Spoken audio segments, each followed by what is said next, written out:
Okay, picture this. It's 6 o'clock on a Sunday. The sun's going down and you can just feel that weekend freedom starting to fade away. You know the feeling.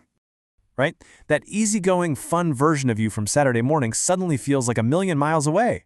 And in its place, this little knot starts to tighten up in your stomach. Well, you are definitely not alone in feeling this. It actually has a name, the Sunday Scaries. But here's the good news. It's not something you just have to live with. So let's get into it and figure out how we can cure this thing for good. First off, let's just call it what it is. This is way more than just, being a little bummed the weekend's over. It's physical. Your heart might be racing, your chest feels tight, maybe your stomach's a little off.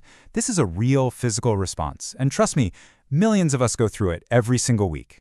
So what is going on here? Why does our brain do this to us? Well, it's not a character flaw. It's actually your brain doing its job, which is to look out for threats. The only problem is its software is a little outdated. It can't really tell the difference between a saber-toothed tiger and a packed calendar on Monday morning. And that feeling of dreading what's to come, that's what we call anticipatory anxiety. But it's just one piece of the puzzle. Psychologists have found there are usually 4 big things that mash together to create that perfect storm of Sunday dread. Let's break them down. Okay, just look at this contrast. It's like we're 2 different people, right? Weekend you is in total control, high autonomy. Work you has their time blocked out by someone else. That jump is what experts call the autonomy gap, and it's jarring. Plus, you have to switch from being your real, relaxed self to your more serious, on-work self. That identity whiplash, it causes real stress. And then there's this little guy. You ever wonder why that one email you forgot to send on Friday just haunts you all Sunday? That's the Zeigarnik effect. Our brains are hardwired to obsess over unfinished business. They keep these little tabs open, creating this constant, low hum of anxiety in the background. All right, so we know what's causing it. Now let's talk about the fix. And the key here isn't to just power through it or ignore it. No, it's about meeting that anxiety head-on with a simple, practical game plan. It's all about taking back control. Now, I know what you might be thinking. A plan? Seriously? How is a to-do list going to stop my heart from racing? It sounds way too simple, I get it. But the science on this is actually pretty amazing. Look at that, 28%. Studies show that just the act of taking your worries out of your head and putting them on paper can slash their mental weight by almost a third. That's a huge return for such a small action. You're basically outsourcing the worry, telling your brain, hey, you can chill out. This is written down now. So, here's how we turn that into a powerful little ritual. Step 1 is a brain dump. Just get it all out, everything that's swirling around in your head. Then, and this is key, you prioritize. Pick just your top 3 for the week. That gives you focus. And finally, do something physical. Lay out your clothes, pack your lunch. These little actions send a powerful signal to your brain that you are prepared. Now, a plan is great, but it's only half the battle. What do you do when you feel that anxiety physically taking over in the moment? This is where we learn how to actually regulate our own mind and body. And honestly, one of the best tools we have is simply moving our bodies.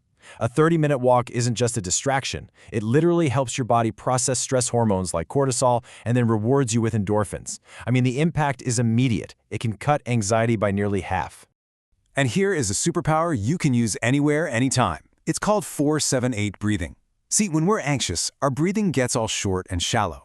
By deliberately making your exhale longer than your inhale, you are hitting a biological off switch for your body's fight or flight response. It's a direct message to your nervous system that you are safe.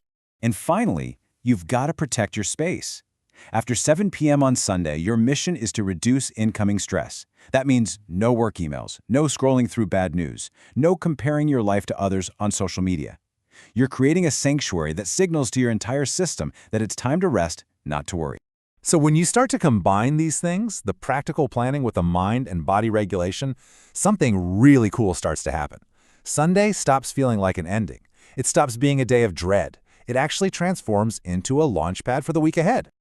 Just pause and really think about that for a second.